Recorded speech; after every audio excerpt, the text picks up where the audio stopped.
முடியாது முடியாது எங்கேயாவது போய் சாவு. கல்லீரல் வைக்கல, அவசரப்படாதீங்கன்னா 6 மாதம் டைம் கொடுக்குறோம். அதுக்குள்ளே நல்லா நல்ல உடம்புலாம் ஆகாரத்தோடு வந்தீங்கன்னா வேறு கல்லீரல் ட்ரான்ஸ்ஃபார்ம் பண்ணி நம்ம பண்ணால் ஓகே. அது கூட 20-30% தான். அவருக்கு உடம்புல ஆர்ட் மட்டும்தான் நல்லா இருக்குது, மற்றது எதுவுமே சரியில்லை, எதுவுமே நல்லா இல்லை. கால் இவ்வளோ பெருசா, வயிறு இவ்வளோ பெருசா, வாய் இவ்வளோ பெருசா, கையெல்லாம் அப்படி மடங்கின்னு. நான் சார்ஜ் போடுறதுக்காக இப்படி காலை வச்சேன், காலை மெரிச்சிட்டேன். அவர் காலை மிரிச்சு, ஐயோ என்ன காலை மிரிச்சு கத்தவே மாட்டேன் இல்லைன்னு சொல்லிட்டு ஏங்கன்னா மேனகா மேனகா மேனகா மேனகா மேனகா தான் என் பேரு தான் 1000 தடவை உச்சரிச்சிருப்பார். ஆசைக்கார பையங்க ஒன்று கண்ணா வளர்த்துன்னு வரேன். 9வது படிக்கிறாப்புல அவிச்சி ஸ்கூல் தான். அவனுக்கு கொஞ்ச நாள் ஃபஸ்ட்டு ஒரு மாதிரியாக இருந்தது. இப்போ போக அவனுக்கே தெரிஞ்சு போச்சு அப்பாவுக்கு உடம்பு முடியல, அவர் எதுவும் டிஸ்டர்ப் பண்ணக்கூடாது. ஸ்கூல்லாம் நல்லா படுறா அப்படின்னு சொன்னார். அப்போல்லாம் எதுவுமே சொல்ல, உனக்கு என்ன வேணுமோ நான் வாங்கி தந்தேன், என்கிட்ட கேள்றா அப்படின்னாரு. எல்லாமே பண்ணுவார். சைக்கிள் இப்போ கேட்டேன்னா 10 நிமிஷம் சைக்கிள் குடோன்லேயே போய்ட்டு வாங்கி கொடுத்துருவார் சைக்கிள். என்னை இன்ஜினியர் ஆகணும் ஆசைப்பட்டார். நான் நிறைய பெரிய படி வைக்கணும், ஒரு 2 லட்ச ரூபா ஆனாலும் சரி 3 லட்ச ரூபா ஆனாலும் சரி என்னை காலேஜில் படிக்க வைக்கணும். அதான் டாக்டர் சொல்லிட்டாங்களே, குடி தான். நான் குடித்தவன் தான், யோக்கியம் கிடையாது. பயமாக தண்ணி அடித்தேன் ஒரு டைமில், கல்யாணம் ஆகிறதுக்கு முன்னாடியெல்லாம். அப்போ அடித்த குடி இப்போ வேலை காமிக்குது எனக்கு. நான் அட்வைஸ் பண்ணுற அளவுக்கு பெரிய யோக்கியம் கிடையாது. அவங்கவுங்க பார்த்து ஒருத்தரை திரும்பணும்னு சொல்லுவாங்க பாருங்கள், அந்த மாதிரி. இருந்தாலும் தயவுசெய்து சொல்கிறேன், இந்த வீடியோவை பார்த்துட்டு என் மேலே பாசம் வச்சிருக்கிறவங்களாக இருக்கட்டும், இல்லாதவங்களாக கூட இருக்கட்டும், தயவுசெய்து குடியை மறந்துடுங்க.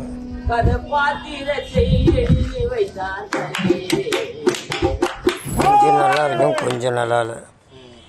எல்லாருக்கும் தை பிறந்தா வழி பிறகுன்னு சொல்லுவாங்க.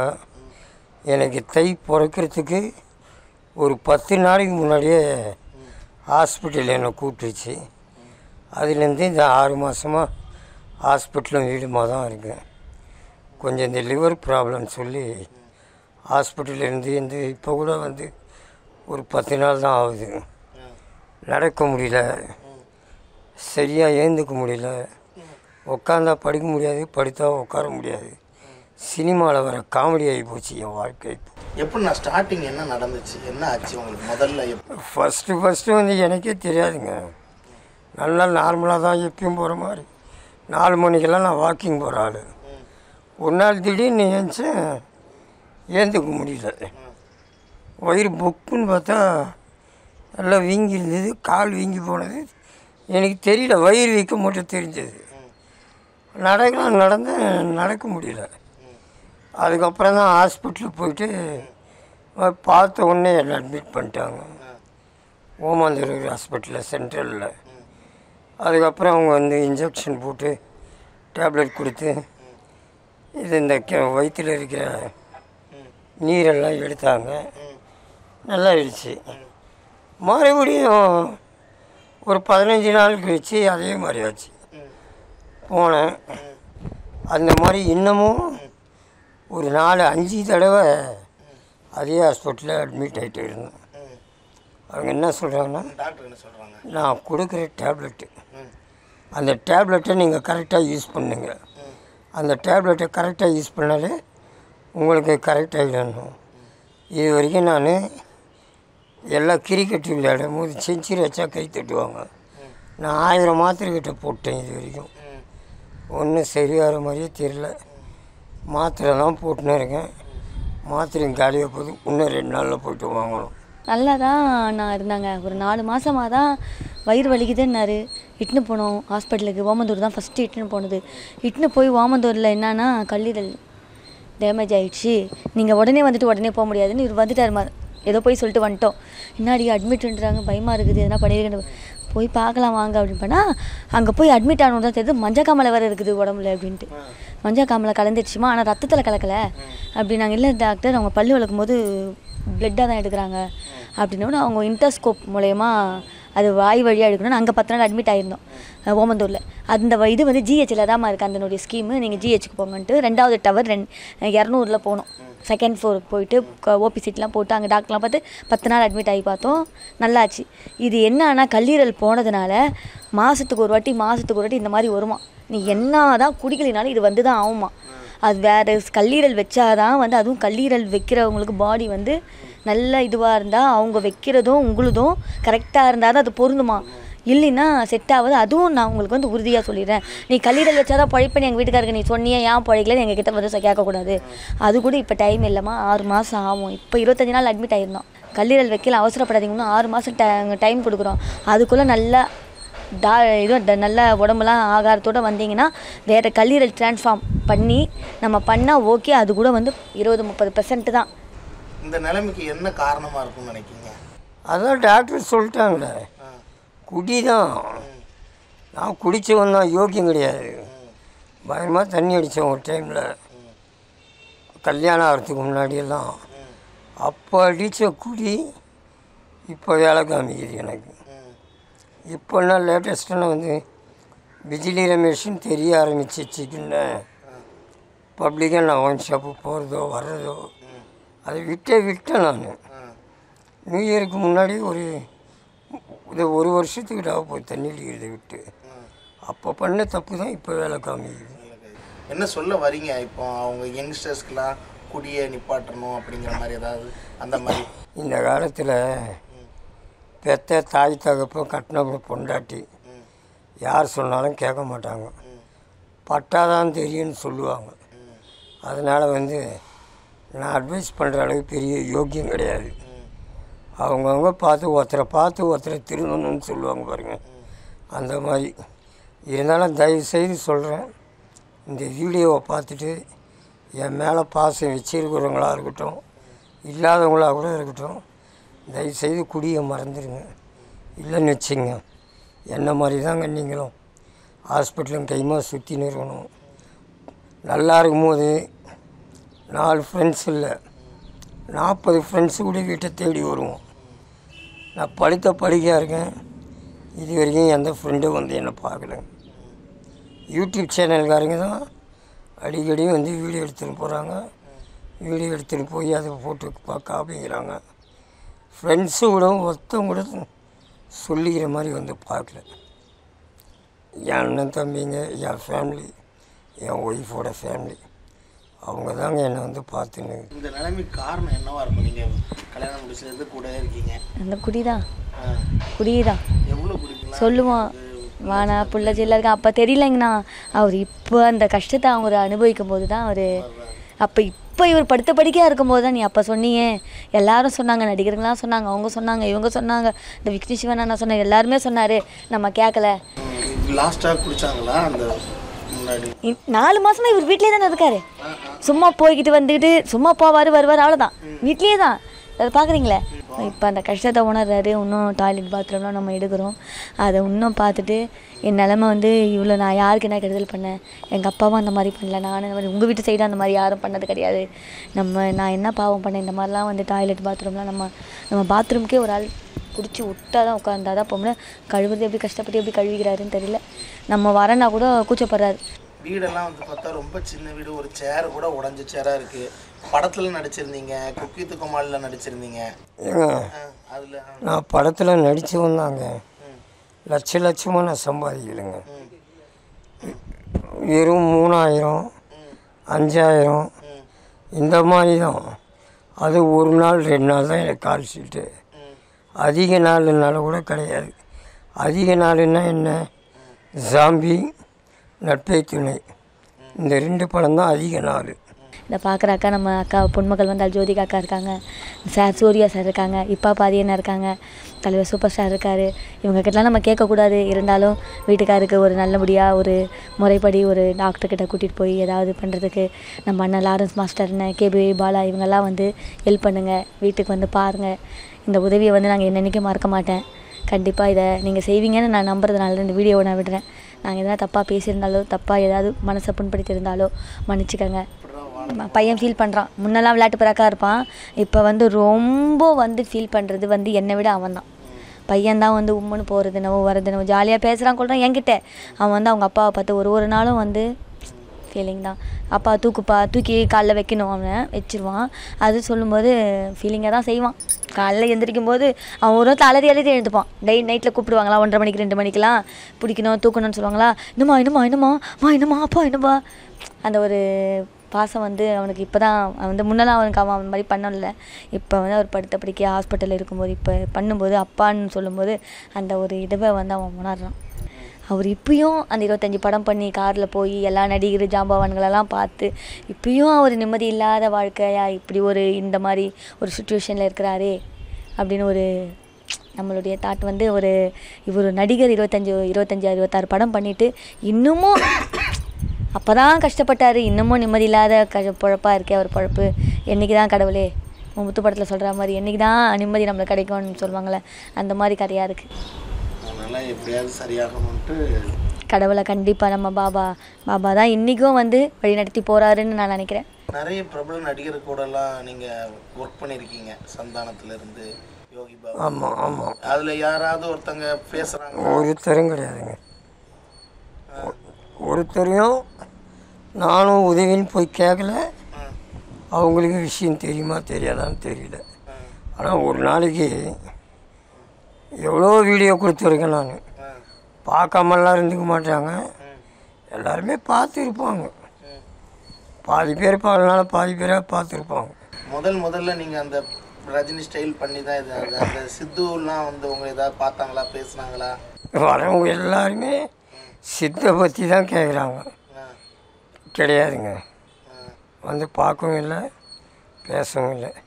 ஆனால் நான் 2-3 தடவை ட்ரை பண்ணேன், ஃபோன் போல். என்னடா இந்த நிலைமைக்கு இப்படி ஆயிருக்கும்னு வருத்தப்படுறீங்களா? ஏதாவது வருத்தம் இருக்கா உங்களுக்கு? எங்கள் படுத்த படிக்காக இருக்கும்போது பின்ன வருத்தம் இருக்காங்க. வீட்டில் போய் பைத்தியம் முடித்த மாதிரி படுத்துனாங்க. இந்த மாதிரி உட்காரவும் முடியல என்னால். எவ்வளோ நேரம் உட்காருது?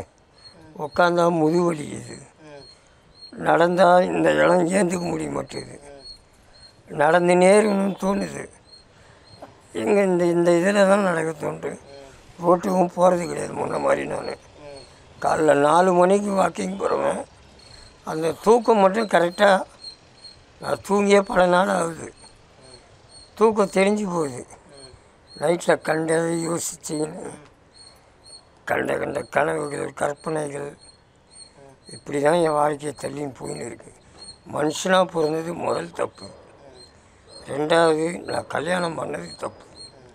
3வது குழந்தை பெற்றது தப்பு.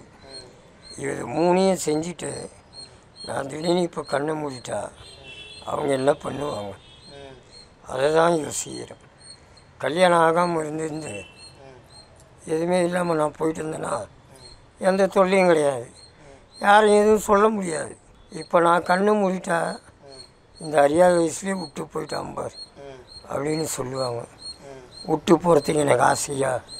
கடவுள்னு ஒருத்தன் மேலே இருக்கும், யம தர்மம். வாடான்னு அப்படி ஒரு கை வச்சுனா டக்குன்னு அவங்க கூட போக வேண்டியது தான். இந்த இது இவ்வளோ கஷ்டத்துலையும் யார்கிட்டையாவது உதவி கேட்கணுன்னு ஏதாவது உங்களுக்கு ஆசை இருக்கா? இல்லை என்ன ஏதாவது கோரிக்கை வைக்கணும்னா வைங்க. எனக்கு நீங்கள் உதவி செய்யலனாலும் பரவாயில்ல, எனக்கு ஏதாவது சான்ஸ் கொடுங்கன்னு தான் கேட்குறேன் நான். சினிமாவில் மீண்டும் வந்து ஒரு சான்ஸ் கொடுங்க. அதுக்காக நான் நடக்கவே முடியாது, என்னால் ஓட முடியாது, ஒழிய முடியாதுன்றெல்லாம் கிடையாது. என் எனர்ஜியை பற்றி எனக்கு தெரியும். நான் மூச்சு கொடுத்து நடிப்பேன். என்ன சீன் சொன்னாலும் அதை கரெக்டாக செய்வேன். அந்த நம்பிக்கை இருக்குது. நீங்கள் உதவி பணம் உதவின்னு செய்ய வேண்டாம். எனக்கு ஒரு ஆமாம், நீங்கள் வேலையை கொடுங்க, ஊதியத்தை கொடுங்க. மற்றபடி நல்லா ஹாஸ்பிட்டலில் சேர்த்து அப்படி வேணாம் அந்த மாதிரி சேர்த்து எங்கிட்ட பணம் கூட கொடுக்க வேணாம். நீங்களே ஹாஸ்பிட்டலில் கட்டுங்க, எனக்கு உடம்பை தேய்ச்சி விட்டா போதும். தயிர் சாதத்தை விட வேறு எதுவுமே சாப்பிட்றது கிடையாது. காலையில் ஒரு ஆப்பம் தேங்காய் பால், நைட்டில் இடியாப்பம், அப்படின்னா தோசை வீசை, அதுக்கும் பால் சர்க்கரை, மதியானத்தில் கொஞ்சம் தயிர் சாதம்,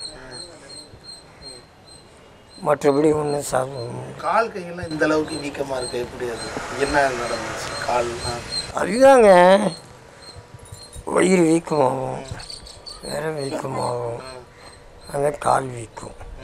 இந்த வீக்கத்தினால தான் என்னால் நடக்க முடியல. திரும்ப ஒரு சான்ஸ் கொடுத்து உங்களுக்கு எல்லாம் உடம்பு தேறி வந்தால் ஒரு பெர்ஃபெக்டாக நல்ல ஒரு இதாக காட்டுவீங்களா? அதை சொல்லுங்கள். கண்டிப்பாங்க. நான் இந்த அளவுக்கே இப்போவே இப்படி சொல்கிறேன். நல்லா இருந்தால் இது துருத்துருன்னு ஓடுவேங்க. நான் ஒரு இடத்துல நிற்கவே மாட்டேன். அப்பேற்பட்டவன் நான். பையன் என்ன சொல்கிறான்? பையன் என்ன? பாசகார பையங்க. ஒன்று கண்ணா வளர்த்துன்னு வரேன். 9வது படிக்கிறாப்புல அவிச்சி ஸ்கூல் தான். அவனுக்கு கொஞ்ச நாள் ஃபஸ்ட்டு வந்து ஒரு மாதிரியாக இருந்தது. இப்போ போக போக அவனுக்கே தெரிஞ்சு போச்சு, அப்பாவுக்கு உடம்பு முடியல, அவர் எதுவும் டிஸ்டர்ப் பண்ணக்கூடாது. இந்த டைமில், இந்த உடம்பு முடியாத டைமில் யாருக்காவது ஒரு நன்றி சொல்லணுன்னா நன்றி, இல்லைப்பா யாருக்காவது சாரி சொல்லணுன்னா யாருக்கு சொல்வீங்க? எனக்கு என் குடும்பம், அவங்க குடும்பத்தை, என் மிஸ்ஸஸ் குடும்பம்தான் டே நைட்டு வந்து பார்த்துட்டு போனாங்க. அவங்களுக்கு நன்றியை சொல்கிறேன். ட்ரீட்மெண்ட் எடுக்க எதுவும் முயற்சி பண்ணலையாக்கா? பாப்பா சரி நம்ம இந்த மாதம் பண்ணலாம், ஒரு எழுதி வச்சுருங்க. நாங்கள் டாக்டர்கிட்ட சொல்லும்போது, டாக்டர் கிரிட்டிக்கல் ஸ்டேஜ், இது வந்து மோசமான ஸ்டேஜ், இந்த நேரத்தில் நாங்கள் ஏதாவது ஒரு ஸ்டெப்பு வச்சாலும் அது அவர் உயிருக்கு தான் ஆபத்தாகும். ஒரு மாத்திரைக்கு மேலே இன்னொரு மாத்திரை நாங்கள் ஹெவி டோஸாக கொடுத்தா அவர் வேறு எதுலையாவது போய் முடியும். அவருக்கு உடம்புல ஹார்ட் மட்டும்தான் நல்லா இருக்குது, மற்றது எதுவுமே சரியில்லை, எதுவுமே நல்லா இல்லை அப்படின்னா. ஒரு ஹாஸ்பிட்டலில் 15 நாள் 20 நாள் போய் கரெக்டாக இருந்து இங்கே வந்து ஒரு வாரம் தான் இருப்பார். 15 நாள் 15 நாள் ஒரு மாதம், 9வது மாதம் டிசம்பர்லேருந்து நடக்குது இந்த போராட்டம். இது கல்லீரலால் ஒரு பக்கம் இருந்தாலும் வேறு ஏதாவதா எனக்கு வேறு ஏதாவது பண்ணிட்டாங்களா ஆளுங்க, வேறு ஏதாவதுனா சரக்கு அடிக்க போக சொல்ல ஏதாவது கலந்து கொடுத்து ஏதாவது எனக்கு ஒரு டவுட்டு என் மனசில் இருந்துட்டு தான் இருக்குது. கால் இவ்வளோ பெருசா, வயிறு இவ்வளோ பெருசா, வாய் இவ்வளோ பெருசா, கையெல்லாம் அப்படி மடங்கின்னு என்னால் பார்க்க முடியலப்பா. அப்படி யாருக்குன்னா துரோகம் பண்ணாங்களா? எதுவும் கிடையாது. இது வந்து 9:45 நடந்திருக்குது. இது நான் பார்த்தது 11 மணிக்கு. நான் ஆமாம் தூங்கின்னு நல்லா தூங்கினுக்கிறாரு, திருப்பவே முடியல, இப்படி திரும்பி படுத்தினேன். எப்போவுமே மேலே படுக்கிறவரை இன்றைக்கி கீழே படுத்துட்டாரு. அதுவும் ஃபேனே போடாமல் படுக்கிறவர், டேபிள் ஃபேன் வேறு மேல் ஃபேன் வேறு போட்டுட்டு எனக்கு ரொம்ப இதுவாக இருக்குது. நான் போட்டு படுத்து நான் வந்து சார்ஜ் போடுறதுக்காக இப்படி காலை வச்சேன், காலை மெரிச்சிட்டேன். அவர் காலை மிரிச்சு, ஐயோ என்ன காலை மிரிச்சா கத்தவே மாட்டேன்லன்னு சொல்லிட்டு ஏங்கன்னா அப்புறம் தான் மச்சனை இருந்தாங்க. மச்சனை வீட்டுக்கு போயிட்டு என்ன பண்ணேன், அப்புறம் ஆம்புலன்ஸ்க்கு அவங்க ஃபோன் பண்ணி என்ன ஏதுன்னு அவங்க பார்த்த பிறகு தான் போயிடுச்சு. 1 மணி நேரத்துக்கு முன்னாடியே போயிடுச்சு. ஆனால் வந்து நான் சொல்ல முடியாது, நீங்கள் வந்து நர்ஸை வச்சு பாருங்கள். அப்புறம் எல்லாருக்கிட்டையும் கேட்டவங்க, ஆமாம் இறந்துட்டார் அவர். இந்த 8-9 மாதம் பார்த்துமே அவரை காப்பாற்ற முடியலையான்னு கஷ்டமாக இருக்குது. 8-9 மாதம் எவ்வளோ கஷ்டப்பட்டு பார்த்துக்கணும். டீ மூத்திரம்லாம் அள்ளி நான் தான் உட்காந்து அழுகுறாங்க அம்மா எல்லாம் உட்காந்து 24 மணி நேரம் ஆஸ்பத்திரியில் உட்காந்து நான் தான் சேவை. நைட்டு பகல் நான் தான் இருப்பேன் ஆஸ்பத்திரியில். இப்போ இந்த 8-9 மாதத்தில் எதனா சொல்லியிருப்பார்ல, நான் உங்களை ரொம்ப கஷ்டப்படுத்துறேன் அந்த மாதிரி நான் பேசினார் உங்ககிட்ட? மேனகா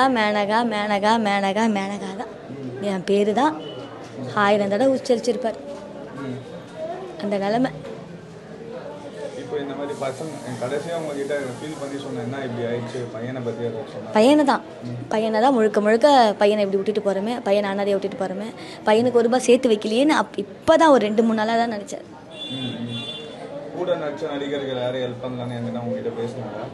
இப்போ பதி அண்ணனுக்கு போடுங்க அப்படின்னாரு. பார்த்தி அண்ணன் மேனேஜருக்கு போட்டோம். மலேசியாவில் இருக்காருமா, நான் வந்து சொல்கிறேன்னாரு. ஆனால் அவங்க நினச்சிருக்க மாட்டாங்க, இந்த மாதிரிலாம் எதிர்பார்த்துருக்க மாட்டாங்க, இந்த மாதிரிலாம் நடக்கும்னு அவங்க எதிர்பார்த்துருக்க மாட்டாங்க. தெரிஞ்சால் கண்டிப்பாக அண்ணனோட பெரிய ஆசை பையனை படிக்க வைக்கணும். என்னை பற்றி கவலைப்படுவாங்க, இதுக்கு மேலே நீ என்ன பண்ணுவ? சரி, அவர் போன வழி யூடியூப்பு படம் பார்க்கலாம், சான்ஸ் ஏதாவது வருமா, இல்லை பையனுக்கு ஏதாவது வாய்ப்பு வருமானு பார்த்து. முழு மூச்சு ரஜினி தான், அதன் பழி தான் வழியில் நாங்கள் நடந்து போகிறேன். அவர் என்ன சொன்னாரோ அதுதான்.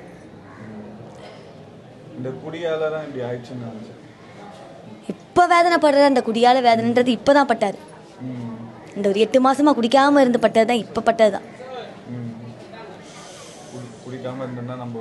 நல்லா இருந்திருக்கலாம்னு இப்போ நினச்சாரு. இப்போ நினச்சி என்ன பிரயோஜனம், எல்லாமே போயிடுச்சு. நான் பேசுவார்ப்பா, குடியால் தான் அப்படி வாச்சு, என் குடும்பம் சீரழிஞ்சிருச்சு, இப்படி ஆகிப்போச்சு அப்படி ஆகிப்போச்சுன்னு புலம்புவார். கடைசியில் என் மடியில் அங்கிள் பட்டார். ஜூஸ் கேட்டால் ஜூஸ் வாங்கி வந்து கொடுத்தேன். அதுக்கப்புறம் நான் விநாயகர் சக்தி விபி கல்லாடி இன்னும் போயிட்டேன். நைட்டு 9 மணிக்கு அந்த மாதிரி வந்து பார்த்தா ரமேஷ் குரலை கொடுத்தேன். ஏஞ்சிக்கல, எங்கள் அம்மா தூங்குறாரா விட்றான்டாங்க, விட்டேன். அதுக்கப்புறம் சாப்பிட்டு விட்டு நாங்கள் தூங்கிட்டோம். அப்பா அசைவு இல்லை. அதுக்கப்புறம் எங்கள் அம்மா நைட்டு பாத்ரூம் போகலான்னு காலம் வச்சுருக்காங்க போல், என்னடா அசைவு இல்லைன்னு கேட்டிருக்காங்க போல். அதுக்கப்புறம் பார்த்தா ஆம்புலன்ஸ்லாம் ஃபோன் பண்ணிது. என் ஃப்ரெண்டுக்கு போய்ட்டு எங்கள் சித்தப்பா வீட்டில் போய்ட்டு கூப்பிட சொல்லிட்டு எதாவது எங்கள் சித்தப்பா வந்து ஆம்புலன்ஸுக்கு ஃபோன் பண்ணி ஆம்புலன்ஸ் கேட்டால் இல்லை உயிர் இல்லை போல், இருந்தாலும் நீ நர்ஸுக்கு கேட்டு கன்ஃபார்ம் பண்ணிக்கோங்க அப்படின்ட்டாங்க போல். அதுக்கப்புறம் தலையை போய் திருப்பி வைக்கிறோம், பார்த்தா நுரைய கீரை எல்லாமே வந்துச்சு. அப்புறம் எல்லோரும் பாதிப்பு. எங்கள் சித்தப்பாலாம் இல்லை உயிர் இல்லை போல், கையெல்லாம் இப்படி மடங்கிடுச்சு அப்படின்ட்டாங்க போல். உடம்பு சரியில்லாத அப்பா உங்ககிட்ட பேசினாரா? தம்பி இந்த மாதிரி ஒழுங்காக இருப்பான் பார்த்துப்பான் அந்த மாதிரி ஏதாச்சும் பேசினாரா? அது அப்போ உடம்பு முடியாமலாம் இப்போ நேற்று நைட்டு செத்தானா அப்போலாம் சொல்லலை, கொஞ்ச நாள் முன்னாடி சொல்கிறாரு இல்லைடா அப்படின்னாரு. என்ன சொன்னார்? என்ன சொன்னார்னா நல்லா சரியாக வரமாட்டேங்குது ஞாபகம். ஸ்கூல்லாம் நல்லா படுறா அப்படின்னு சொன்னார். எனக்கு இந்த மாதிரி ஆயிடுச்சு அந்த மாதிரி ஏதாச்சும் ஃபீல் பண்ணி சொன்னார்? உன்னை பார்த்துக்க முடியல அந்த மாதிரி ஏதாச்சும்? அப்போல்லாம் எதுவுமே சொல்ல. உனக்கு என்ன வேணுமோ நான் வாங்கி தரேன், என்கிட்ட கேள்றா அப்படின்னாரு. எதுவுமே சொல்ல. அப்போ நல்லா இருக்கு சொல்ல, சினிமாலாம் நடிக்க சொல்ல உங்ககிட்ட எனக்கு எப்படி சொன்னி அப்போது எப்படி பேசிட்டு இருந்தார்? அப்போல்லாம் நல்லா பேசினேன், ஜாலியாக 2000 நோட்டு கொடுப்பாரு. போய்ட்டு என்ன வேணால் வாங்கி கூடான்னுவார். எல்லாமே பண்ணுவார். சைக்கிள் இப்போ இப்போ கேட்டேன்னா 10 நிமிஷம் சைக்கிள் வந்து குடோன்லேயே போய்ட்டு வாங்கி கொடுத்துருவார் சைக்கிள். அப்போ எப்படி இருந்துச்சு? அப்பா இவ்வளோ ஃபேமஸாக இருக்காருன்றப்போ உங்களுக்கு நல்லா தான் இருந்தது. இப்போ அப்பா எல்லாரும் எவ்வளோ கஷ்டமாக ஃபீலிங்காக தான் இருக்குது. இல்லை அம்மா பேர் சொல்ல சொன்னாங்க, பையனை எப்படியாச்சும் சினிமாவில் நடிக்க வச்சு ட்ரை பண்ணாரு, அந்த மாதிரி என்ன சொன்னாங்க? காத்துவாக்கில் 2 காதல் நடிக்க வச்ச விஜய் சேதுபதி நடிக்க வச்சார் என்ன. எங்கள் அப்பாவும் நானும் தான் நடித்தோம் இந்த சீனு. வேறு ஏதாச்சும் ஹெல்ப் பண்ணணும் நீங்கள் எதிர்பார்த்துருக்கீங்களா? அந்த மாதிரி என்ன? விஜய் சித்து வரலதாங்க அப்பா சொல்லியிருந்தாரு. பார்த்தா விஜய் சித்து தென்கோடியாலேருந்து வந்து பார்த்தாரு. பார்த்துட்டு கேஷ்லாம் கொடுத்துட்டு போனார். நீ நல்லா ஆகிட்டு வா பிஜிலி, உனக்கு நான் ஒரு ஹோட்டல் வச்சு தரேன் அப்படி சொன்னார். பார்த்தா என்கிட்ட பேசல. ஸ்டான்லி அப்போ ஸ்கூலில் இருந்த ஸ்டான்லி ஹாஸ்பிட்டலில் சொல்லியிருக்காரு போல். பார்த்தா தவறிட்டார் போல். இந்த 8-9 மாதம் அப்பா எவ்வளோ கஷ்டப்பட்டாரு? ரொம்ப வேதனைப்பட்டாங்க. எல்லாருமே வேதனைப்பட்டோம், குடும்பமே எல்லாருமே வேதனைப்பட்டாங்க. வேறு யாரும் நண்பர்கள் யாரும் உதவி பண்ணுவாங்க? நண்பர்கள்லாம் பார்த்து காசுலாம் கொடுப்பாங்க, நச்சு பார்ப்பாங்க தான். வேறு எதுவும் இல்லைண்ணா. என்னை இன்ஜினியர் ஆகணும் ஆசைப்பட்டாருண்ணா. அவள் தானே நிறைய பெரிய படிப்படி வைக்கணும். ஒரு 2 லட்சம் ஆனாலும் சரி, 3 லட்சம் ஆனாலும் சரி, என்னை காலேஜில் படிக்க வைக்கணும் நினைக்கிறாரு. பெரிய பெரிய இந்துஸ்தான் காலேஜ் எல்லா காலேஜில் கேட்டு தான் வச்சுருக்காரு. ரஜினிகாந்த் கூட நடிக்கணும் தான் ஆசைப்பட்டிருந்தார். பார்த்தா அதுக்கு வாய்ப்பு இல்லை. நெல்சன் பண்ணார்ல ஜெயிலரு, அதுக்கு நெல்சன் ஆனவர்களாம் மெசேஜ் அனுப்பித்தோம். இந்த மாதிரி ரிப்ளை பண்ணல போல். அது ரஜினி கூட நினச்சா அது பெரிய ஆசைன்னு நினச்சாரு. பார்த்தா ரஜினி ஒரு வாய்ப்பு கூட கொடுக்கல போல்.